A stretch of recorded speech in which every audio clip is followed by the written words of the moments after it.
Thank you very much, everyone, for joining today um, um, to our webinar, Personas and User Journey Mapping, getting to know your website's users and journey through your site. This webinar is being recorded, so we'll have this as a recording for anyone later on or for you to share with your staff. Quick introduction. My name is Ray Van Hilst. I am Director of Client Results at Yoco CO.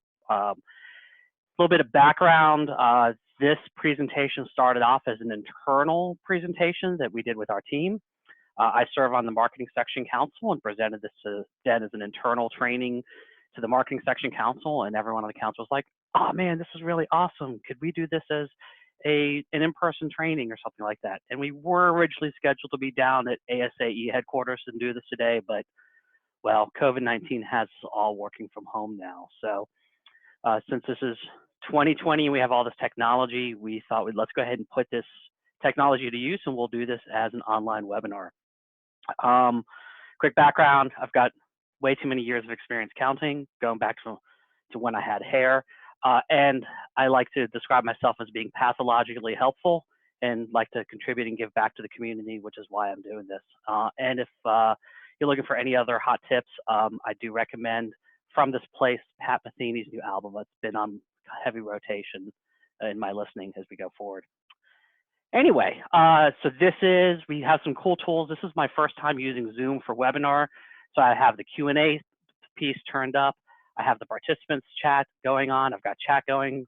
My colleague Lauren is monitoring as well. So if you have any questions or things you want to ask or areas we want to go, I'm here to be helpful for you and to share some of the insight of how I do and we do personas here at Yoco CO. And let's dive into it, okay, and be helpful. So let's go ahead and start off with what I like to say is my first law of web usability. And that is the fact that a lot of people think like, oh, I'm going to build this website. It's awesome. People are going to come learn about me. It's going to be so wonderful. Well, my first law of web usability is that people don't come to your website to learn about you. You really don't matter. When someone's coming to a website, they're coming because of their needs and their problems, and they're looking to find information that is relevant to them. And that's really important as we stop and think about our web experiences and how are we helpful to our users, to our members, and our other groups. So that's why we have personas. I grabbed off of the web just some textbook definitions like fictional characters or a tool in user-centered design. But a persona, and go ahead and if you want to practice raising your hands, like how many of you have done personas or done them before and created these? Yep, I'm seeing some hands going up. I love that. Look at this. So a lot of people are familiar with these. But if you think about it, what a persona really does, and to me, in my plain English version of it, is it's the backstory of the users. So we don't just talk about people in the abstract of like, oh, you know, our users are coming to the site. No, let's actually understand why are they coming to the site? What are their intentions? How are they coming to the site? Are they in the middle of a clinical crisis, like our nurses and medical care workers that are right now running crazy, or are they sitting in their office? Are they on their couch? What else is going on in their day? What types of things are happening as they come into that? And one of the things I think is really important is that it helps take our own processes and our own prejudices out of the process. Okay, so when you're doing user-centered design, the fact is the team working on the site usually is not the users. So I have a team of designers and developers who have never held a syringe or put a blood pressure cuff on anyone. They don't work in those situations, or they're not accountants. And so we use personas as a way to help the team, and also as businesses, help us get outside of our own selves and our own thoughts and look at things through the eyes of the user. And it helps us end up do that so we can say, okay, are we being helpful to these people? Are we doing this in a way that is going to help them achieve their goals? So what are some things that go into user persona? If you've built them before, you've probably done this. So you have your demographics like age, gender, what type of job do they have? How are they a senior level person? Are they junior level person? We like photos, putting photos in. I actually had one client that did stand-up cutouts and or ordered fat heads. If you've seen those fat head wall stickers of their personas and put those up as a way to just kind of like get that in everyone's mind. What is that person's needs? What are their pain points? Why are they coming to you? What are their goals? If you're coming to a site to do something, you, you, you have an end goal in mind of something you're searching for. And then most important, as an organization that we're trying to move the ball forward in what we do, what are our goals? What do we want them to do? Like what consists of that successful visit? And what's the next step in the journey for that? So my second law of web usability is, and this is really important, is when we're thinking about our teams, and particularly when you as web strategists, because everyone on this call cares about this, so you're all web strategists, and you go out and talk to your business leaders and department heads, and they say, well, how do you think people use the web? And what I found in my research is that most people will react and make assumptions based on how they use the web or an app. And the fact is they're often wrong. Unless you kind of like do this for a living and you look at how other people use the web, I spend a lot of my time watching how people travel through websites or pick up technology or do things. And what this helps us do now is take our own prejudices out of the process and make sure we encompass all those viewpoints of what goes into this. So some background of what goes into a persona. So you really want to make sure that they're research-based. It's really good to either internally or hire a researcher, go out and do some of that research, talk to people, do some in-depth interviews, do a 30 or 60-minute interview, and that gives you some good qualitative data. Do some focus groups as you go through that, or even do some user surveys. And those will then help you put together, have documented research that you can use to base that information. Okay, I typically find for most of my clients, I can get almost all the information I need out of 4 to 5 interviews. Pro tip for you, if you're doing an association website redesign, make sure a board member or a committee member is one of those interviews. That helps get that buy-in for you as you're doing this. And those are people that are very engaged as you set up those interviews. Now, those do take a while to put together, and it can take 2 to 3, sometimes longer, 2 to 3 weeks, sometimes a little longer to put that together. So sometimes what happens is people fall back to doing fictional personas. You're sitting down as a group with the team and just kind of think, okay, what are some assumptions? Do we know? Can we document this and put this together? This is a faster way of doing it. You can put together personas in about a 2 to 3 hour work session. But most user experience researchers view that as being fundamentally flawed and recommend as the next step to follow that up with some research. So what are some of the questions you want to ask? And this will be, I can send out PDF of the slides so you have this for you later on, but starting off with some background, what are your demographics? What's your background? What do you do? How long have you been in this job? How did you get into this? What's your day like?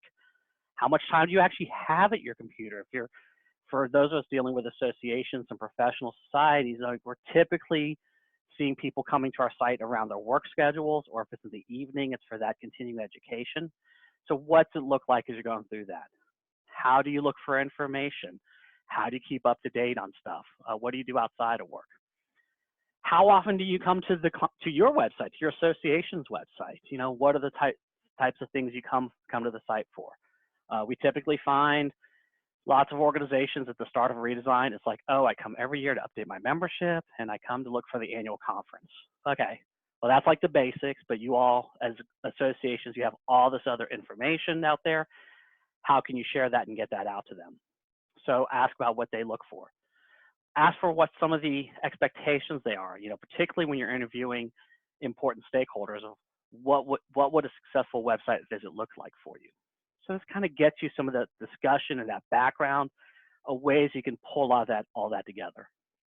So you've done your interviews and you have all that information, and now it comes time to actually start putting them all together. Kim Flaherty is with the Nielsen Norman Group, and if you're not signed up for their newsletters, I highly recommend it. And I love this quote of what she said about putting personas together. She says, kind of like sorting rocks, or almost like sorting Legos as well. I heard my kids playing with Legos the other day. it's like, so now that you have this data, you kind of like have to massage and look at it and figure out how does it make sense? How does this go into groups? So start to analyze some of those attributes across your sample size.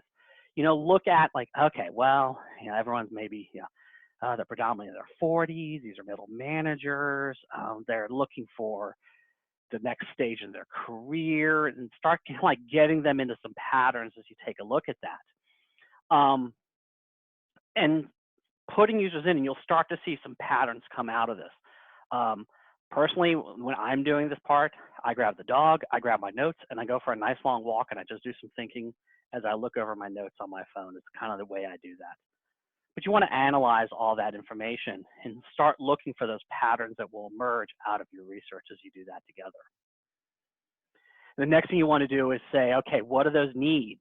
And like, so with these users, I've documented these users with these types that have like, okay, this career stage or so on and so forth. What are their needs? What are they coming in to do? What's also more important, what's that conversion goal? Now I'm going to come back to this slide about analyzing attributes, because the easiest way to take a look at that is also, or what a lot of organizations will do is say, oh, we have these types of members. We have members that are like, for example, my young professionals or my member type X. And the easy way is to just kind of like put all that together and say, oh, well, all young professionals are blah, blah, blah, and have the exact same needs.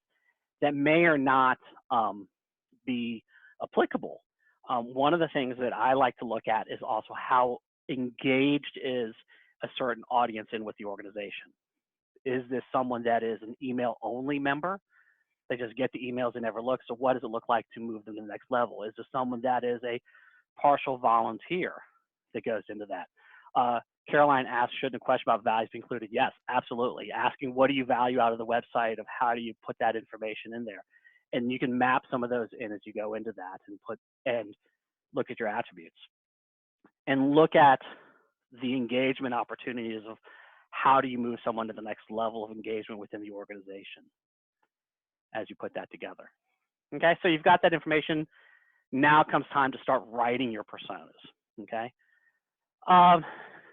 Typically, the way I do it is I start off with my rocks. Like I said, I've got my rough drafts. I say, okay, these are my types of personas. I start putting them together. I start fleshing out that backstory. A good tip for you, if you have LinkedIn, do a search. You can take a look on LinkedIn. You can find out a lot of information by finding various people within that career stage. Like take a look at like, okay, when did they go to school? What other things are they involved in? What's the average age range? Taking a look at things. What steps do they go through in their career? Like what kinds of jobs do people have? You can use that to kind of extrapolate some other data out as you take a look at that. And then from your draft, you then want to start working out into your final personas. You know, putting that together, review it, figure out what kind of personas you're going to need. And then start writing, you know, and take a look at it of how is this helpful and how is this going to help you make some decisions around your web strategies. You take a look at that. So with that in mind, think of what kind of personas. So the next thing to take a look at is, I've got this data. I'm getting ready to start writing my personas. What kind of personas do I need? Well, there's really 3 basic types of personas when you think of them. And they can be as simple, as complex as you want.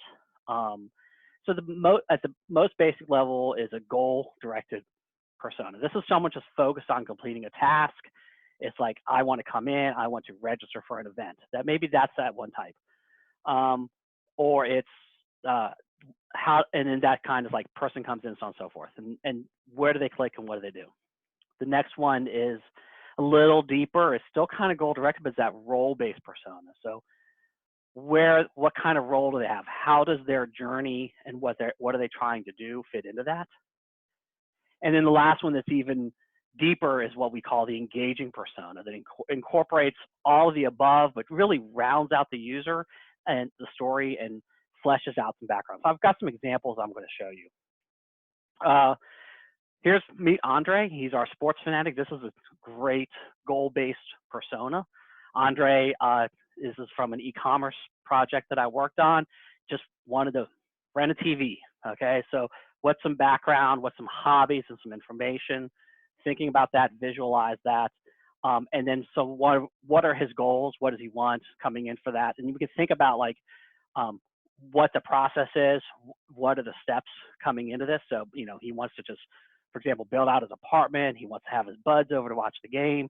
He's worried. This was a project that did for Rent-A-Center. So, you know, worried about getting turned down for credit, or, you know, wanted to make sure that he always has the most up-to-date information. So what are the questions that Andre is going to be asking as he has this goal of getting a TV to watch sports with his friends? Another type of role-based, this is from a client we're working with right now. So Andrea, so this is someone that is interested in getting a specific type of training. They want to become an expert. There's a type of therapy called EMDR. EMDR. He needs some additional training for it. So this is someone that has a goal of, okay, I've heard this is really awesome. How do I get training? I want to come to the site. I'm going to have to invest my money in this. So how do I find that? And then thinking about, you know, her goals, and what does she want to do, and then what web content do we need for her, of kind of like mapping that type of information out. And it's still kind of easy to visualize. Now we're moving a little bit deeper into our role-based from our goal-based persona. A little other things you can take a look at. This is from a project we did with a government contractor. So looking at someone, now we're and the question about values that was asked earlier. We're breaking in for aspirational Andy. We're adding his values in, and also where does he align on these values? If you've worked with government contractors, you know that there's a lot of red tape to go through that, and some people want to change the world, and other people don't want to keep everything status quo. So we really wanted to map out for this persona that is that change agent. How do they kind of put that together, and where do they fit within that? We, by the way, had the exact opposite persona built out for this client of the person that was guaranteed to say no. So we can map out for that person in that role, what are their pain points, what are they going to say no to, and how can we be prepared to talk around that and work around that, okay? So for Andy, we know also his goals, what he need, what content is he taking a look at. Working more into our full personas, and this is, and you can see this one I've mapped out as being our moderately engaged persona. This is someone that is participating, they're taking CME in an organization, where do they fit? And in this one, we've actually mapped out her backstory more in paragraph form. So we've visualized what that takes to look like. And when did she join the organization? How does she feel about it? Why does she come in? A little bit more of that backstory, and as we think about Jen and her engagement in it. And then you can do the same, and then taking it like, what does that successful visit look like? What is she coming for? And then what do we want her to do? What does that next step take a look at, look like? And we can map these kinds of pieces out. And our last one that I'm going to walk through real quick is just like, even on a patient side, this is for a project we did where we had a patient, a whole microsite for patients, finding information. So for Paul, again, a little more detailed, we went into this. I will warn you, by the way, a little side story about doing these kinds of backstories. I was doing a persona presentation to a client's board one time. So we'd done the research, we put it all together, the staff signed off on it, said, hey, can you come to the board meeting and present this? And I was presenting the information, and all of a sudden one of the board members just like looked at me with like daggers in his eyes and was like, I don't like you, and stood up and walked out of the room and grabbed the marketing director. And apparently I described his life to a T, down to the ages of his kids, hobbies, and what they like to do. I never actually spoke to the guy, but I just did enough research to kind of figure that out. And that's actually what told me we had good personas to go into that. So that is one of the things to watch out for, that people think you're stalking them a bit too much. So for our last example for Paula, you know, why does she come to the site? What should she take a look at? What do we want her to do? And what's that conversion goal look like as we take a look at that? Okay. So these are a few different examples. of personas. We went from a very basic. We've also done versions where it's just a Word document, and this is basically in a grid, and you can put that together. That's at your most basic level. As you go a little bit deeper, and there's different ways and different tools you can do, and no personas, set of personas for any project is going to be exactly the same. But these kind of give you some guidelines and things to take a look at and think about as you're putting personas together. So you might be thinking to yourself, okay, that's great, Ray. We did it. We did the homework. Yay, the deliverables done. Well, now what? Now comes the fun part. You actually use the personas to guide your work going forward. So some easy ways to use it. And first of all, for me, I print them all out. I have them in a folder. Every time I'm working on a project for a client, I pull them up, or they're up on my other screen. I'm taking a look at that. So that's one of the first things to do, is to just make sure you're referring back to them. But some easy ways to use your personas, and I'm going to walk through for you, is some, content creation. And we're going to talk about journey mapping, content modeling, and then using it in other ways. So for content creation, one of the tools that we use at Yoko CO is what we call a content needs matrix. And if you're rebuilding your site from scratch and starting over, this is a really good tool to go through. So you've done your personas, and you know what they're coming in to do. Now the first thing to do is sit down and go, okay, what are all the questions this person could potentially ask of this organization? So if it's the example that we have up on the screen, if it's someone coming in and being like, when is it? How much, where is it being held? How much is it? How do I get there? What hotels? Why should I attend? How do I convince my boss? When are the sessions? Or in today's world, dealing with COVID, like, what's the cancellation policy? Are you going to have a virtual session? Can I get my money back? What if I'm a poster presenter, can I still present my content because I still need to publish to maintain my fellowship or something? Like, so all these questions that come up. So the first step to think about is go through each persona and say, what are all the questions this person could potentially ask as we're going through that? The next step coming out of it, by the way, is to then go back and audit your site and see if you actually have the questions to that. And if not, then you do a bit of a gap analysis to say, okay, we decided these personas are core people. We either have the questions or we don't. We may need to create more content and put it in the right places to map the users to that. But this starts with understanding who that user is, why they're coming to the site, and a good way to take a look at that. The next tool out, another good tool out of that, is that user flow and that journey, has taken a look at that. So on those personas, and this is a tool that we use, is called a page flow map. How does someone come into the site? What are they looking for? And I actually have as an example at more of a macro level. We did the site for the American Association of Endodontists. If you've had a root canal, you've met their members. And hopefully you had your root canal done by an endodontist. So we knew from our research, for example, that the users have certain needs, such as like looking for a practice resource, or they wanted to register for the annual meeting. And we knew from our research that these users actually do branded search, or they know the URL. So they do the search for AAE annual meeting, or they go to AAE.org. They come in through the homepage. We think about what their conversion of what they're coming in to do, where does that take them to, and how do we communicate that? So that's we mapped out our website structure based on that journey. On the flip side, because they have a whole separate patient site, our research found, and our personas told us, that these users come in off of a Google search. So what is a root canal? Or my dentist said I need a root canal. What does it look like? Oh, my tooth really hurts. How do I deal with tooth pain? I broke a tooth. And these are people that are doing a Google search and trying to find a solution. And their journey actually starts on a sub page. So that becomes a really important page for us to optimize and make sure it presents that good example.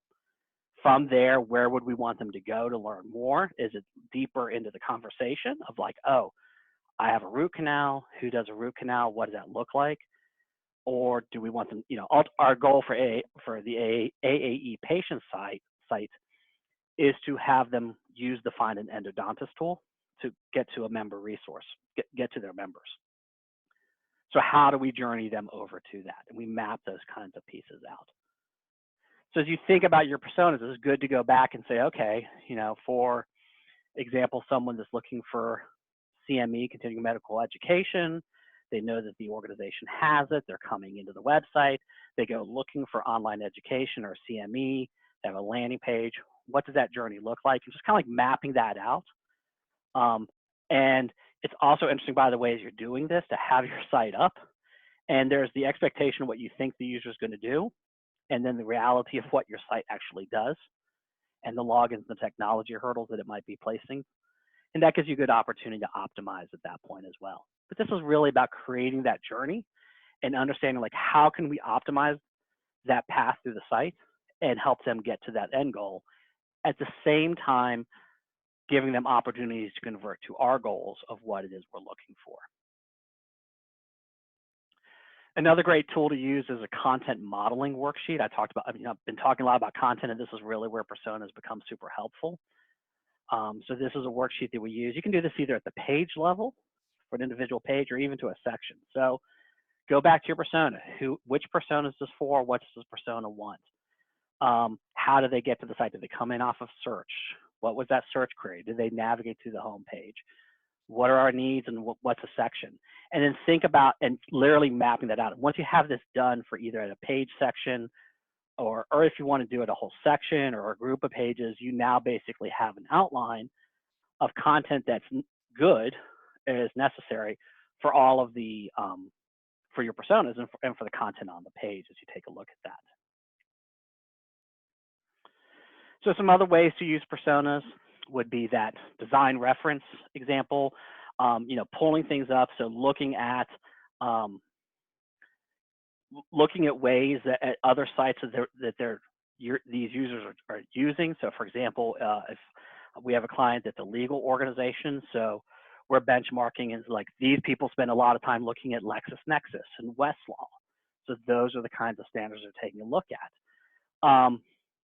When it comes back to user testing, we said these personas had to come in and do these types of tools or do these types of goals as you go through and do that. So when you're putting together your usability tests, asking those questions, okay, can people do that? When it comes, web governance is one of my favorites. For all my association people, raise your hand if you've ever had a random board member ask you to put a pet project on the homepage. I'm sure it's happened to you. Yep, that's what I thought. Look at all those hands go up. So your personas become a great tool around that situation as well, because you can go back to those business users or those board members and say, hey, you know what? We did a lot of strategy when we built this website, and we agreed that our core users, 80% of our users, are these types of people. And we need to make sure that your pet project meets their needs. And if it doesn't, I'm not saying no, you never say no to a board member, but let's find a different way. Let's put it on a subpage and come up with a separate marketing plan around it. That governance becomes really helpful as well. And then also the annual reviews and planning. Like, for example, pull your personas back out when you're doing your strategic planning and you're building your budgets for next year. Have we improved this person's experience? Are these still valid as well? Caroline had a question. Once you have your personas, start to think about, so Caroline asked, once you have your personas and start to think about relevant content for each, how do you make sure you're serving up individualized content for each persona on a marketing communications channel? How does that content get served up to each without creating 4 types of content? Because that's a beautiful thing, Caroline, is the fact that you may find, I'm going to go back to this page, you may find that a question answers different, like multiple personas may ask the same question. So it's a question of, so is this a unique channel or unique, is this a group bit of content that's going to be asked and we need to put that at a higher level?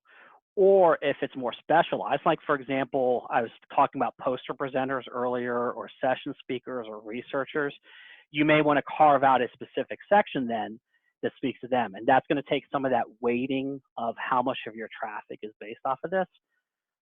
But it also flows into our user flow of like, okay, how does that person get there Where are they coming in? What are they scrolling? What are they looking for? What's that destination as they go through to that? Great question. Hi. So this has been awesome. We've put together like wonderful personas. They are fabulous. Everyone signed off on them. They're well researched. We've based all our strategy. We've used them. And now you're probably wondering, yeah, that's kind of like neat. Now, what are some pitfalls? What are some things about, where do personas go wrong? Some of the things we often see, and I've got a couple specific examples, is first of all, they were created and used in a vacuum. The web team did them and never actually shared them or institutionalized that information with the rest of the organization, okay? As part of why we include personas in our governance documents so that everyone has that. Sometimes being too generic and or too specific becomes that downfall. Like, so if we just say our members, I love that. Sometimes when I talk to our clients, I'm like, well, who are your users? And they say our members. Well, if you're an organization of 12,000 people, that's not just one person. We do want to get some specificity around that, but maybe on the flip side, you might get too specific down to, that one individual use case of that member that keeps on calling you to do that one thing on the website every 3 months that only talks to that one customer service person. So some things that we always hear from when we talk to clients about why they should do personas. Oh, we already know our customers. We talk to them all the time. We have a really good idea. We get that. We got that down, right? Don't need to do this. Well, here's some things to think about is how you position personas and user journeys internally. Start off with that buy-in from the leadership.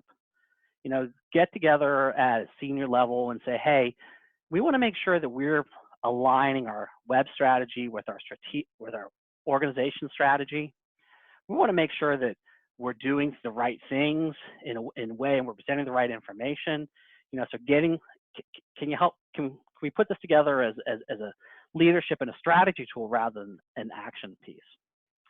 Sometimes presenting personas, and particularly if you have a large site that's been doing really well for a long time, is saying, hey, we don't want to change everything. It's not necessarily a research liberal, but we're going to use this as just kind of like align and make sure we're all in the same place.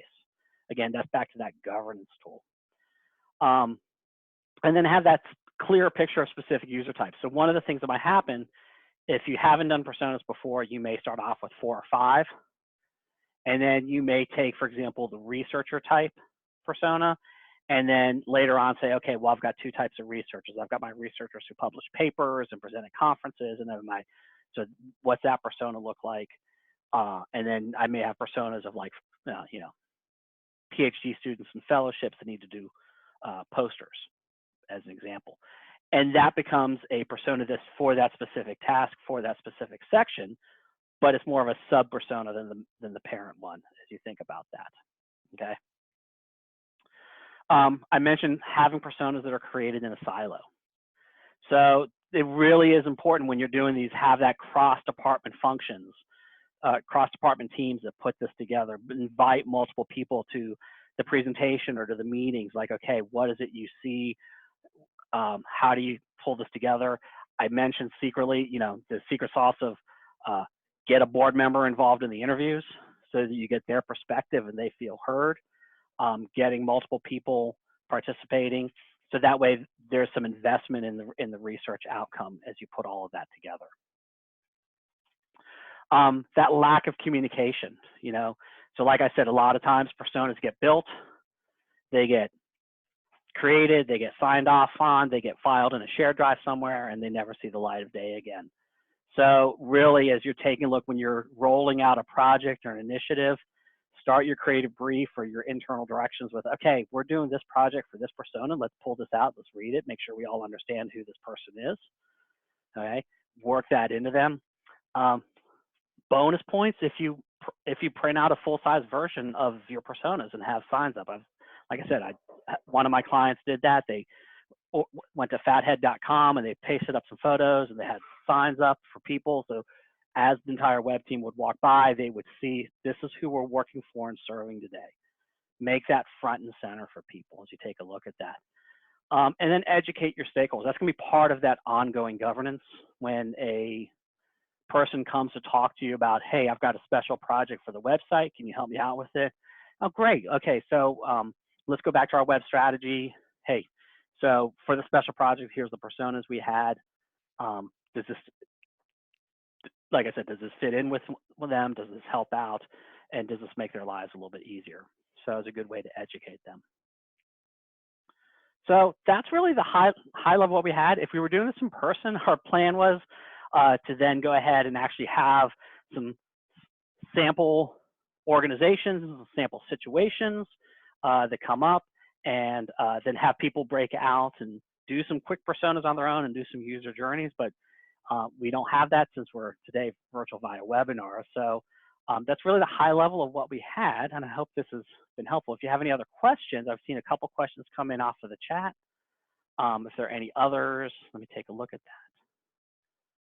that. And I know we booked this for an hour, but if we put time back in your day, that is always happy for everyone, right? I have questions, Ray. Go for it, Lauren. All right. So I have 2 questions in particular. The first one is that doing personas, like putting the effort into this, really does take a lot of time if you do it the right way and do it well. What overall is like the payoff of doing this and putting that much time into creating the personas? So one of your best payoffs for an organization is organizationally, when you launch, if you're doing this as part of a website redesign project, upon launch, you will get, and I've seen this with every project, someone makes a comment. Oh, did you consider this? Oh, did you do that? So your first thing is actually a proof point of that you did your homework, that your website redesign has been built on strategy. We did our research. We worked with either an internal or an external team that are experts in this, and they put this information together. And we're following a recommended approach that is strategy-based and research-based to support our needs. And that shuts up 90% of the people. Your other long-term benefit is actually, it gives you that clarity of staying focused on what is actually the right thing to do. I often say to clients, I describe my job as getting beyond the, hey, wouldn't it be great if we did this or that, and just say, help my clients figure out what you should do. And that's what personas do. Personas say, oh, so when someone says, oh, we should do this, we're going to, which particularly in the middle of the project, which, trust me, as a web vendor, when someone says, wouldn't it be great if, I mean, that's scope addition to me. I love that. But what I love even more is saying, no, that's not quite right with what we have. So let's go ahead and focus in on what we need, and we can consider that a little bit later. So. Cool. Another question came in from Caroline, and she would like to know, how often should personas be updated? Yeah. Is that a general rule of thumb? Yeah, I recommend reviewing your personas on an annual basis. At least taking a look at them, saying, hey, is everything up to speed, particularly at the rate of change that our businesses and our clients and our organizations that we deal with, the challenges that they face on an annual basis, particularly when you're doing your strategic planning for next year and you're saying, okay, what initiatives do we need to have? Go ahead and, pull them out, take a look at that. And if you find there's things that aren't relevant or aren't proper, go ahead and go back and do them again. As far as an overall, like, do them completely, we've seen organizations do that, particularly when they do around their strategic planning. If they have a whole 3 to 5 year planning phase, that's a good opportunity to go back and say, okay, if our strategic plan going forward is these following initiatives, then let's make sure our personas align with them. And Caroline, to your question about should it be done in changes of business offerings, I think it's in alignment with those. So as you take a look at your business offerings, like create those business offerings with the personas up to the side, reviewing those and saying, okay, we're looking at this business offering. These are the personas we agreed are our core personas. Is this the right business offering? And if this isn't speaking to them, then maybe we need to update our personas and say this is important, but go back and do that user research to make sure that business offering aligns with what the user is looking for, be it continuing education, compensation studies, and things like that.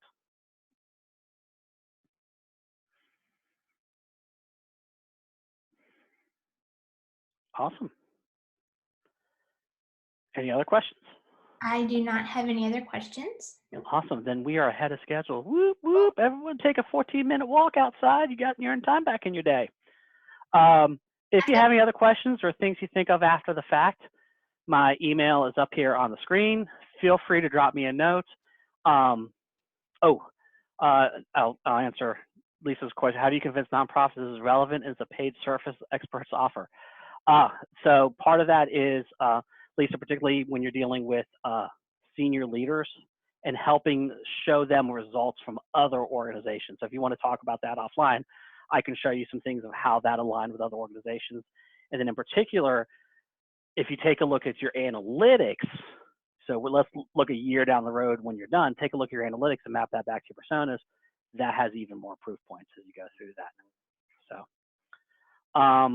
yeah, so my email's up there, my phone number's up there, along with the website. I am pathologically helpful. I love helping ASAE members. I care very much about this community, which is why I'm doing this today. Feel free to drop me a note or ask a question, and we can set up time to chat as we go through this. So I also have some other reading within here that I will send out that will be with the slides. If you want the slides, drop us a note. Send an email to either myself or to events@yokoco.com. We'll send that out. And thank you very much for your all's time. I hope this was helpful for you.